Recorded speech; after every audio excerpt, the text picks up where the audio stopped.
Badgonda police ने एक और हत्या का पर्दाफाश किया। महू के बड़गोंदा पुलिस को एक बड़ी सफलता हाथ लगी। विगत दिनों एक युवक की लाश मिली थी जिसकी हत्या हुई थी। इस बात का आज एसडीओपी ने खुलासा करने के लिए प्रेस वार्ता ली। महू में प्रेस वार्ता में एसडीओपी विनोद शर्मा ने बताया कि नारू की उसके साथियों से जंगल में मारपीट हुई थी, मौत हो गई थी, जिसके बाद जगदीश लोधी अपनी मोटरसाइकिल से केसर सिंह की सहायता से नारू का शव गांव के राजा राम के घर के सामने पटक कर चला गया और गांव के सरपंच तथा मृतक के परिवारजन को उसके मरने की जानकारी दी, जिसके बाद पुलिस ने मर्ग कायम कर मामले की जांच शुरू की है, जिसमें हत्या का खुलासा हुआ और पुलिस ने आरोपी जगदीश को गिरफ्तार कर लिया और इस तरह हत्या का पर्दाफाश किया। एमएमडी न्यूज से आकाश कोहली की रिपोर्ट, महू। दिनांक 1/10/2020 को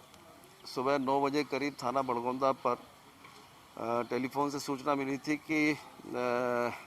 एक मृतक जो है नारू पिता नत्थू भील, जो कि मांगलिया गांव का रहने वाला है, उसकी बॉडी मांगलिया में राजा राम का जो मकान है उसके घर, उसका एक टापरा है, घर भी नहीं है वो, तो उस टापरे के सामने रखी हुई है। उस पे से जो बड़गोंदा थाने का फोर्स है उसमें एएसआई अजब सिंह और फोर्स जो है ये मौके पे पहुंचे थे और वहाँ राजाराम से जब पूछताछ की तो उसने बताया कि ये मेरे घर के सामने इसकी बॉडी रखी हुई है। गांव वालों को पता लग गया था तो उसकी बॉडी को फिर नारू की बॉडी को नारू के घर पे ले जा कर के वहाँ रखवाया। जानकारी ये लगी कि ये कल वहाँ पे मजदूरी के लिए गया था, जो कौन सा बलेंडी कुंड है वहाँ पे, तो उसमें से वहाँ मर्ग कायम हुआ। मर्ग कायम कराने के बाद में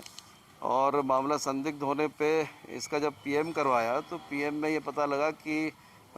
उसको जो है उसकी स्प्लीन बस्ट हुई है और जो पंचनामा बना था उसमें भी उसको आँख के पास में चोट थी और लेफ़्ट साइड में पीठ में चोट के जो है लालामी दिख रही थी। पीएम रिपोर्ट में ये बात आई कि इसकी स्प्लीन बस्ट होने से मौत हुई है और जो केसर सिंह उसका साथी था, जो मजदूर था साथ वाला, उसने फिर ये बताया कि साहब कल जो है दिन में लकड़ी के लिए और दारू पीने के लिए ये लोग सब वहाँ पे थे, दारू वारू पी, उसके बाद लकड़ी लेके आए थे, तो किसी बात को लेकर के जगदीश लोधा जो है उससे इनका विवाद हुआ, तो उसने जगदीश लोधा ने मारपीट करी थी नारू के साथ में। केसर सिंह आई विटनेस है, तो जब वो बेहोश हुआ तो पहले घबरा गए, फिर उसके बाद मर गया, तो दिन के टाइम पे कैसे लेके जाएं, तो रात को मोटरसाइकिल में बैठाल करके उसको, और फिर राजा राम जो है जो तीसरा ही आदमी है उसके इसलिए उसके यहाँ घर के सामने रखा है जहाँ रहता नहीं है कोई, कि जिससे गाँव वालों को पता लग जाए। तो उस पर से फिर थाना बड़गोंदा पे अपराध क्रमांक 478/20 धारा 302 और साक्ष्य छुपाने की बात जो थी उसके कारण 201 और भादावी और 325 SC/ST एक्ट का मुकदमा कायम किया और उसके बाद में फिर इसकी गिरफ्तारी हुई है। गिरफ्तारी होने के बाद में इसको कोर्ट में पेश कर रहे हैं, PR इसका लेंगे, मोटरसाइकिल जब्त कर लिए। केवल जगदीश लोधी। हर जंग यहाँ पे मुश्किल है, धक धक